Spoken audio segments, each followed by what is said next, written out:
The genius girl was stopped during her first test. She feared scoring too low might make her a test, yet scoring too high might lead to adoption by it. But upon receiving the test paper, because she couldn't even understand the question, as she prepared to give up and let it be, a flood of unfamiliar knowledge suddenly filled her. The previously incomprehensible question now revealed their answers it was that familiar déjà vu again. Could it be an after effect of the experiment? It turns out this was Nisha's second life. In her past life, after losing her value, she was sold by the orphanage to a mad scientist as a test. The smell of strange chemicals, sharp scalpels, and inhumane experiments tortured the girl endlessly.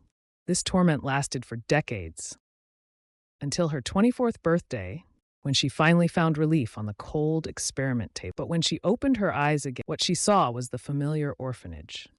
The air was no longer filled with the pungent chemical. Even the scars on her body had miraculously disappeared. Though hard to believe, it seemed she had been reborn. Yet before she could celebrate, the mark on her wrist immediately plunged her into despair. Her body trembled uncontrollably with fear. Once wrapped by this ancient symbol, it signified the countdown to death. This was also the direct cause of her death in her past life. After finally regaining her freedom, why would fate play such a cruel joke on her? Suddenly, a wild thought struck her.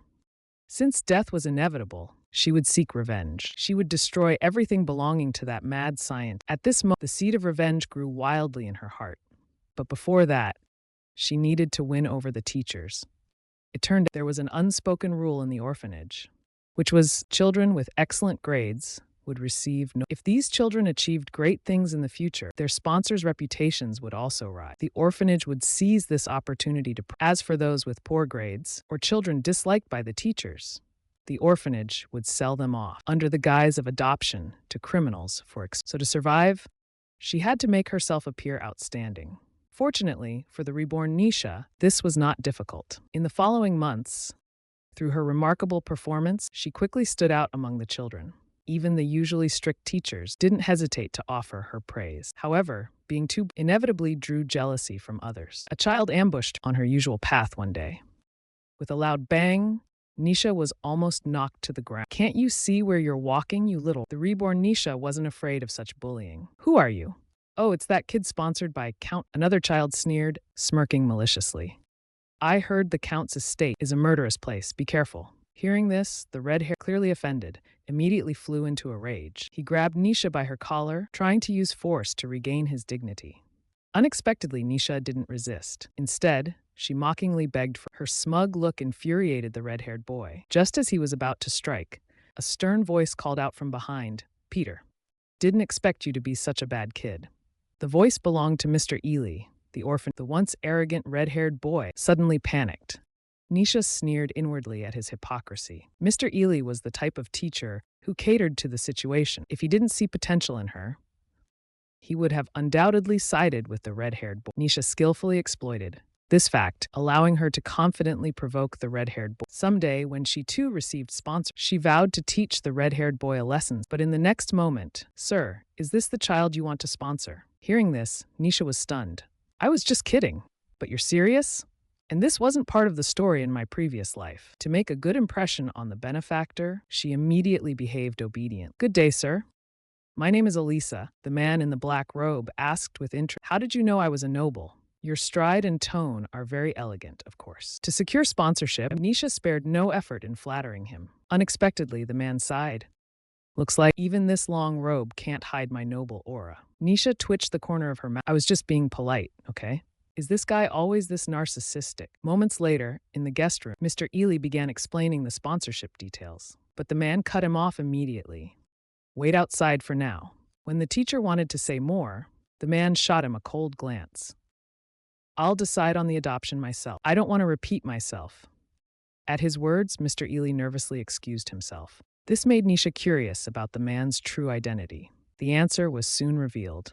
As the man removed his robe, emerald green hair spilled out, and those amethyst-like beautiful eyes. This man was none other than the renowned Duke Aubrey of the Empire. It was said he held military power, his influence in commerce second only to the royal. Yet in private, he was known to be completely submissive to it. Strange. Why do I know so much about this? Before Nisha could ponder further, the Duke's slightly disdainful comment reached her ears. "You really look like a scruffy puppy."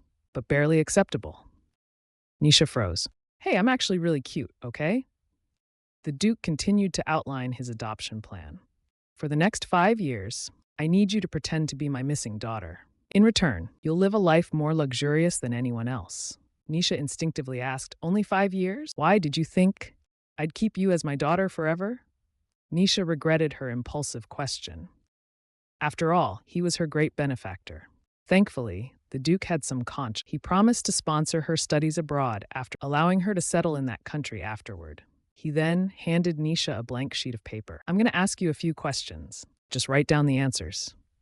Don't worry, they're simple questions. After all, my daughter is a genius, so I won't tolerate an idiot playing her role. At first, Nisha thought his words made sense, but upon seeing the question, her head began to spin. There are 35 chickens and rabbits in total, with 100 legs combined. How many chickens and rabbits are there? Can't you just ask something like 1 + 1 = 2? Are you a demon, sir? Your daughter was still nursing when she disappeared, right? Are you sure she could solve these?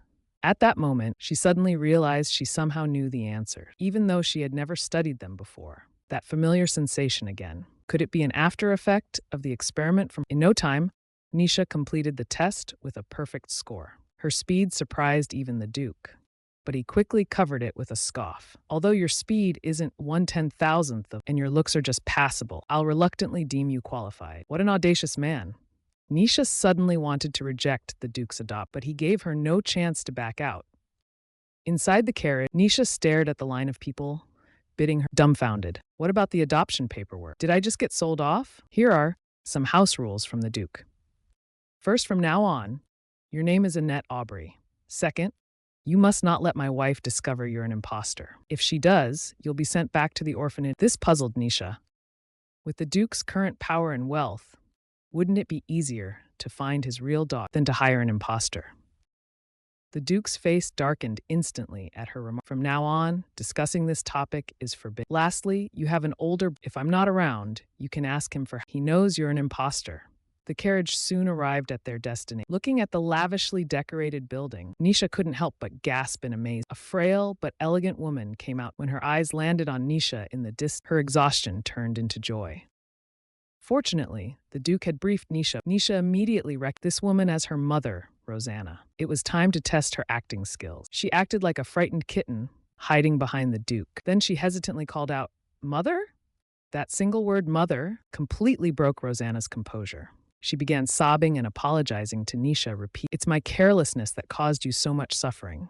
In the next moment, Nisha flung herself into Rosanna's arms, as if to silently assure her, I don't blame you. But even in such a warm embrace, Nisha felt a faint pain in her heart, because this warmth didn't truly belong to her. She was just an imposter. Since Rosanna's health was fragile, the Duke soon sent her back inside to rest.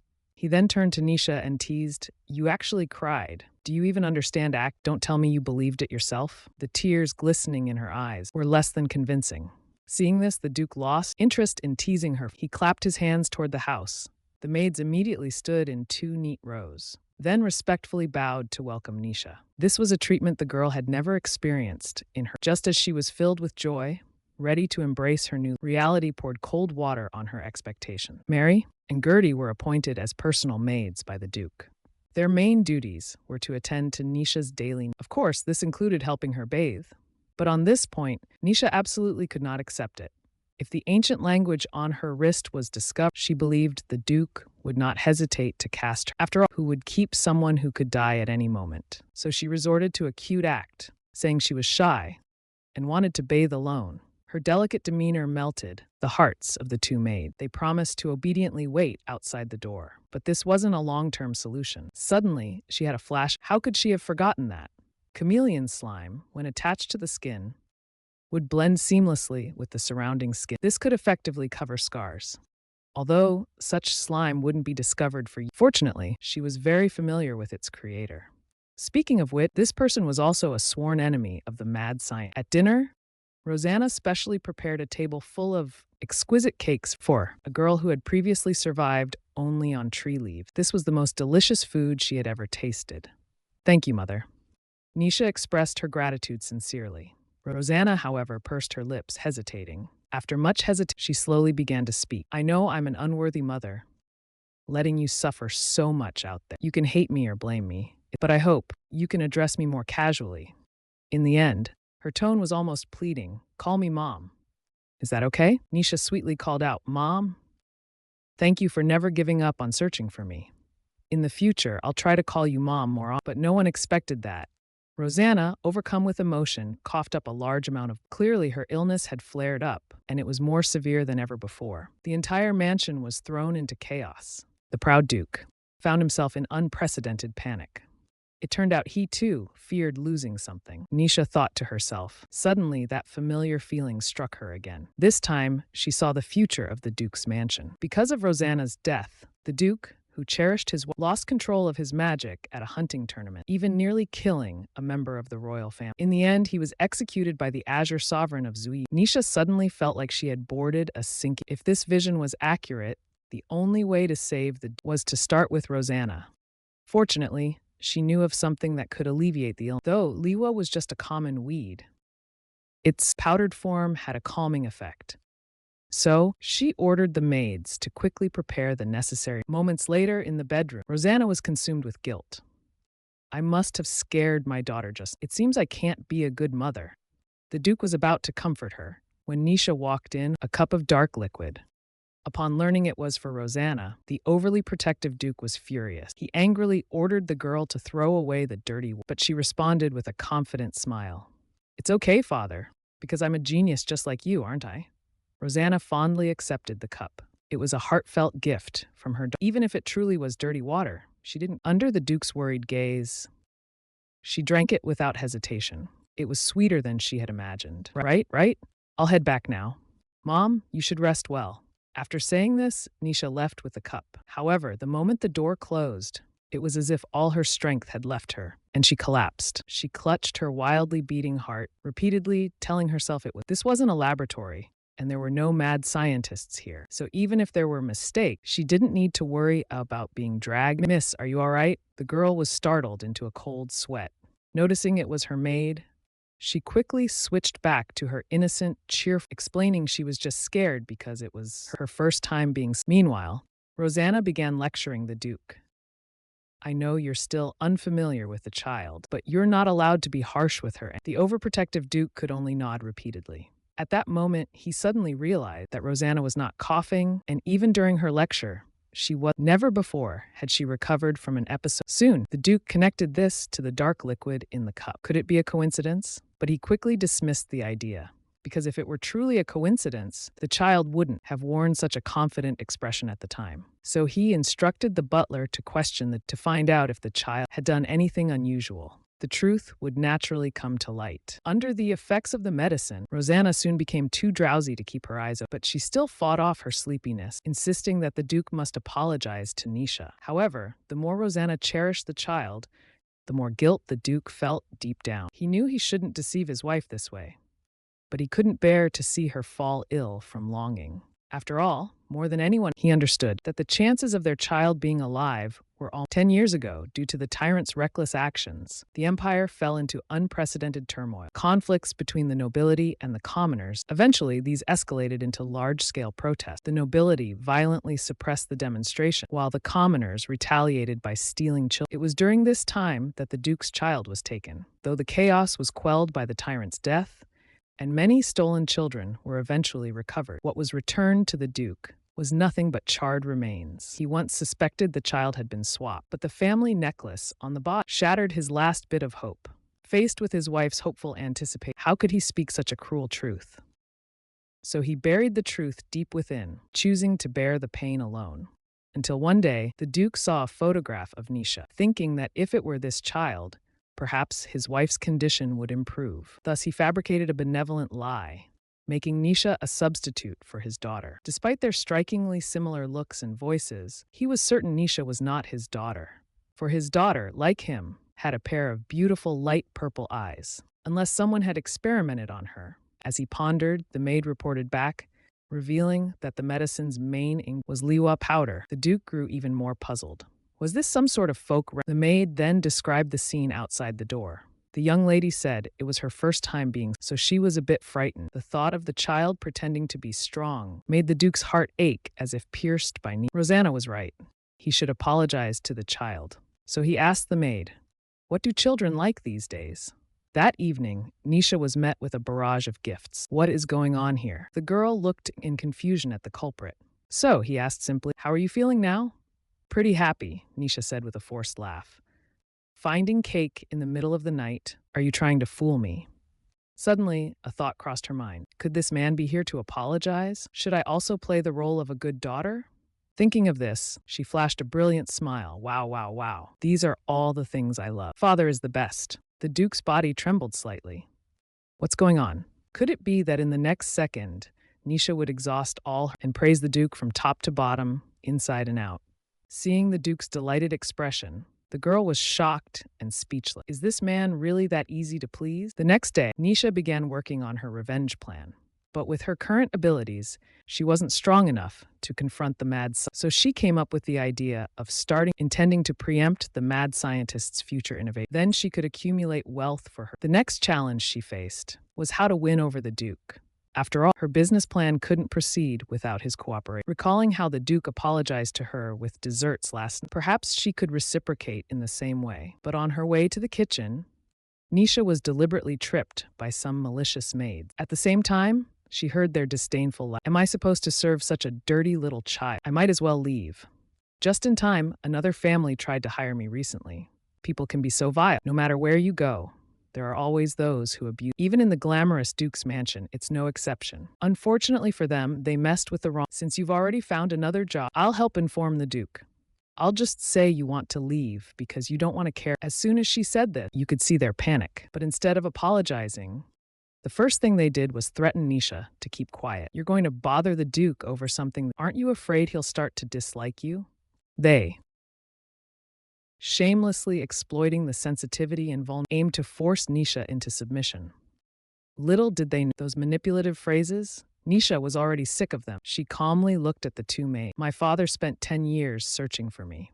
Do you think he would hate me over something so trivial? On the contrary, if you two get dismissed for insubordination, what noble household would dare hire you? Seeing that Nisha was about to report them, the maids immediately adopted a fawning demeanor. They explained that they had acted rashly and offended. Hearing this, Nisha's lips curled into a sly smile. I'll accept your apology, but that doesn't mean I forgive you. If you kneel every time you see me from now on, we might have room to negotiate. With a thud, the maids immediately dropped to their knees, weeping and begging for forgiveness. Seeing this, Nisha finally smiled with satisfaction. In truth, she had no intention of reporting the maids. After all, she wasn't sure of the Duke's person. What if he thought she was just a troublesome child? However, in a hidden corner where a certain tsundere figure was already fuming with rage. How dare those fools be so arrogant? He had originally planned to intervene, but he didn't expect Nisha to outwit them with her intelligence. As expected of the child I chose. She's just as clever as I am. Moments later, Nisha borrowed the kitchen from the head chef. Technically, the head chef should have refused, but the conditions Nisha offered were too enticing. She shared a secret to make cheap meat taste delicious, a technique that wouldn't be introduced to the empire. Currently, no one else knew it but her. With the head chef's help, Nisha quickly prepared a dish. She carefully carried the tray to the Duke. I heard you haven't eaten yet, Father. Why not have some snacks? The Duke's expression turned from to sharp and knowing. She must be using the snack delivery as an excuse to go ahead, child, speak up. A few troublemakers are nothing. I will make them disappear forever. By the way, does this count as bribery? As he indulged in these random thoughts, a tempting aroma wafted into his nose. It was a plate of steaming beef stew. The head chef had never made this dish before. The Duke, slightly puzzled, speared a piece of. The next second, his eyes widened in astonishment. Tender, savory, and rich, it melted in his mouth. Most importantly, there was no trace of gaminess. Since when could the head chef cook this well? His gaze then shifted to a side of berry tart, his absolute favorite dessert. But strangely, even the head chef didn't know this. Could Rosanna have told the child? It seemed Nisha had put in great effort to please him. Still, procedures needed to be followed. With a knowing expression, he said, "Speak. What do you need from me?" Nisha scratched her cheek awkwardly. Was it that obvious? Seeing this, the Duke became more convinced of his guess. As expected, she came to complain. Father, I discovered an amazing secret. I want to commercialize it. All right, I'll fire them immediately. The Duke awkwardly cleared his throat. I just remembered someone I need to dismiss. What was that about commercialization again? A synthesis mode, a method that allows two opposing forces to coexist in one system. The Duke immediately gave her a look of disbelief. Are you serious? A mode can only accommodate one attribute. That's basic knowledge even a 3-year-old knows. But Nisha nodded earnestly. She gave examples of fire mode and water. At a specific temperature, the two can merge to create a system that generates hot water. There are many similar combinations. Her meticulous logic and crisp explanation left the Duke in awe. He gave her a heartfelt compliment for her ingenious. In theory, there's no problem. As long as it can be validated through experiments. The Duke pointed to the plate with the cake. You prepared all this deliberately. Is there something else you want to say? Well, I do have one favor to ask of you. Seeing Nisha's hesitant expression, the Duke was internally panicking. Child, just say it already. As long as you ask, I, Aubrey, will become your shield, and those 2 servants will never find work again. After much deliberation, Nisha finally gathered her courage. Once the synthesis mode is commercial, I want a 20% share of the profits. All right, I'll fire him right now. The Duke leaped to his feet in excitement. Then, embarrassed, he sat back down. Nisha couldn't help but grumble in turn. Why is he so eager to fire someone? Cautiously, she probed. Was my earlier request too much? How about just 10% of the profits? The Duke huffed. Too much? Nonsense. Remember, you are now my only daughter, and a noble woman of this nation. If you have something to speak freely without overthinking. The Duke thought my hint couldn't have been more obvious. But in the next moment, Nisha replied, all right, I'll head back to research the mode now. Seeing this, the Duke, who was still preoccupied, she's leaving already? The butler sneakily reached for the leftover dessert on the table. Sensing this, the Duke immediately turned into a guard dog. What are you doing? I saw there was some left, so I thought I'd take it as a snack. Scram, who said I was done eating? Meanwhile, just as Nisha left the study, she was stopped by a green hair, violet eyes. It was her long unseen brother. Although he was smiling, Nisha could clearly sense the malice hidden beneath that smile. So you're the stand-in, huh? Does it look a bit ordinary?